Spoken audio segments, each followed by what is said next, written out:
Okay, so we're going to be painting this amazing David Eastman Hellboy bust, and this is super cool. We're going to be using these new Vallejo paints that I've been using. I am loving these things.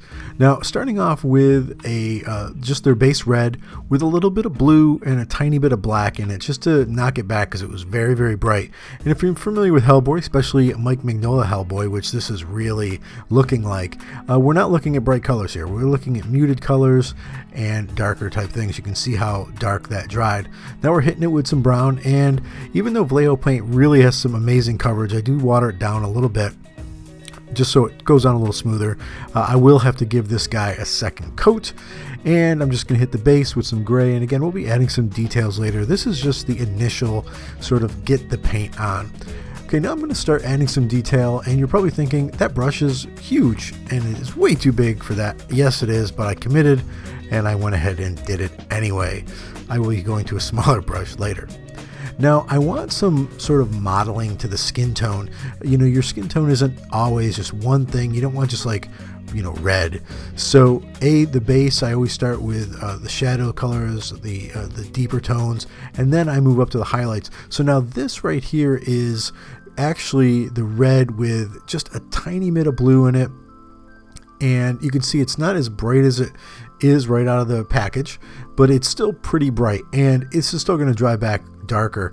And then I'm going to go in and dry brush it a little bit to sort of, again, get that modeling to happen. You can kind of see how it's happening on the chest, where it's not just this one uniform color, because then, you know, that doesn't look like a real thing. Where I am going to add a lot of highlights are the coat, because this is a leather coat, and even though it's Hellboy and it's dirty and grimy, I'm still going to add the highlights on these upper areas in the folds. And this is that same brown color with a little bit of yellow, and it just sort of pump it up a little bit and give it that highlight look. And then I dry the brush off. I use a little paper towel, and I go back in and sort of wipe over those highlights so that they sort of blend in a little bit more, or it look kind of strange just having these really crazy specular highlights on something like this, again, where I'm going for a more muted look because that's a Mignola Hellboy. And you can see I'm just adding some more in, sometimes using my finger, sometimes drying the brush, and you can start to see now just how these little bit of highlights really start giving the coat a little bit more dimension and make it sort of stand off on them. Yeah, the coat is modeled amazingly. I mean, it is incredible, but just adding these highlights and the shadows we're going to add later really help give it shape. Now I'm giving it just a little bit more highlight there, and I'm pretty much done with the body. Now, the beard and hair was fun. You saw me earlier using that larger brush. It was way too big.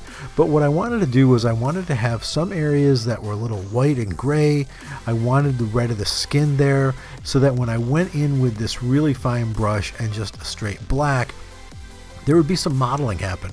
Again, our hair isn't always, you know, the same color, especially as you get a little bit older, it gets a little grayer. You can sort of see the scalp through pieces of it. So even though this isn't, you know, totally done, I am trying to get that sort of individual hair look and that blending between the head and the scalp, because, you know, if you just painted this all one thing and you sort of just made it look very solid, it wouldn't look as natural as hair does. And it's, you know, it's always funny when I can break out these little teeny tiny brushes to get that detail in. And in some places I'm going a little bit over where the hair is, what he's even added and modeled in, just to make it look like it's sort of real hair, little things. And then I did the eyebrows, and you said, wait a second, Hellboy does not have eyebrows. And then I fixed the eyebrows. It was like a reaction. You just sort of start doing the eyebrows and that's what happened. So I just went ahead and did the teeth, made a little bit of a mess, but I'll clean that up later. And then I went on to the emblem. Now I'm going to do something simple here with the emblem, and we'll work on that a little bit later. I'm hitting these hairs. I debated whether or not to do these, but what I did was I used a really, really fine brush and just barely hit them so you can see them a little bit. Now what I'm using here is what's called a wash, and these are washes from Army. And you can see how they just sort of sit in the crevice of something and really give it that sort of that deeper look that you're getting more contrast here. You can definitely see it in the horns where it will go into the creases and sort of sit on top of the highlight area, and you wipe a little bit away and you can really see how it really sticks in there and gives you that depth that you want. And I just went through and just pushed it along into the cracks and crevices. and into the coat. And again, this is gonna sit in these crevices and give it that depth and sort of a little bit of a grime look as Hellboy would have. And you can really start to see now how these washes work in tinting the areas and darkening them and really sort of filling into the cracks and crevices and giving it some super depth. This was a really fun one to print. I mean, Eastman did an amazing job on this. There's going to be, of course, links below, and you can see how much this wash really gives you an incredible amount of depth.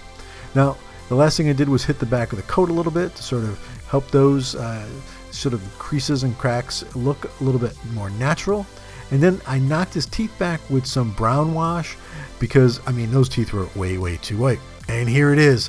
Super happy with this. I mean, I've always been a huge fan of Mike Mignola Hellboy, and this statue by David Eastman is just incredible.